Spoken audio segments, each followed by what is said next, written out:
Hello, मेरा नाम आशुतोष जायसवाल है।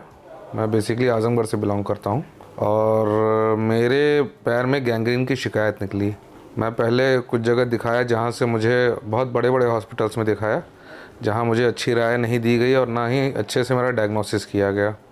फिर मेरे एक फैमिली फ्रेंड ने मुझे टेंडर पाम्स हॉस्पिटल में भेजा, डॉक्टर आशुतोष पाणे जी के पास, जहाँ पे उन्होंने मेरा पूरा चेकअप किया और चेकअप करने के बाद उन्होंने मुझे सजेस्ट किया कि पहले तो पैरों की नसें खोलनी ज़्यादा ज़रूरी हैं, बशर्ते कि गैंग्रीन को सही करना, क्योंकि जब तक वहाँ खून नहीं पहुँचेगा पैरों के कोनों तक, तब तक वो सही नहीं होगा। वो एक बार आप काटेंगे फिर उसको काटना पड़ जाएगा। नमस्कार, मैं doctor Ashutosh, vascular surgeon, tender palm hospital. आज हम बात कर रहे हैं आशुतोष जायसवाल जी के ट्रीटमेंट के बारे में। बेसिक पॉइंट इन सब बातों से ये समझना है कि गैंग्रीन का इलाज मल्टी मोडालिटी होता है। गैंग्रीन होता क्यों है, जो हमारा पेशेंट भी बहुत अच्छी तरह से समझ रहा है, खून की सप्लाई रुकने से, आर्टरीज में ब्लॉकेज होने से। कारण स्मोकिंग, डायबिटीज़, हाइपरटेंशन।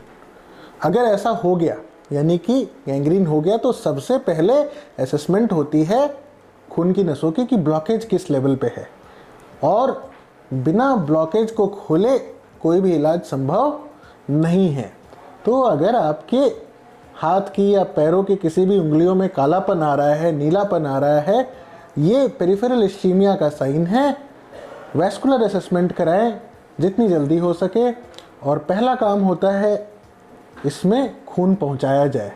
तो इसलिए कल ही हमारी दिन में एंजियोप्लास्टी हुई है और अभी मैं बहुत सही महसूस कर रहा हूँ और पैरों में बहुत आराम है। पैरों में गर्मी आ गई है, पैरों में खून का प्रभाव चालू हो गया है, पैरों में गुलाबीपन आ रहा है धीरे धीरे।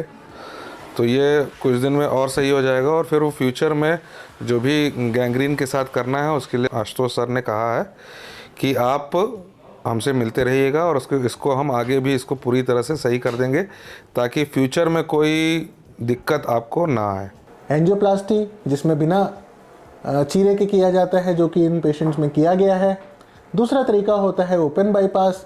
कई बार रुकावट लंबी होती है, तो एज ए वैस्कुलर सर्जन हम लोग ओपन बाईपास भी करते हैं।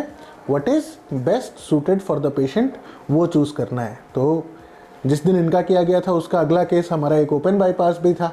तो जिस पेशेंट के लिए जो बेस्ट है वो किया जाए, पहले खून पहुंचाया जाए, और उसके आने वाले समय में जब डिमार्केशन आ जाती है, यानी कि हेल्दी और अनहेल्दी एरिया, जहां तक नीला पड़ता है पाँव, वहां से फिर प्लास्टिक सर्जरी टीम के साथ मिलके हम इसके रिकंस्ट्रक्शन की बात करते हैं कि पैरों को कैसे उचित अवस्था में लाया जाए कि मरीज़ फिर से चलने के काबिल हो जाए।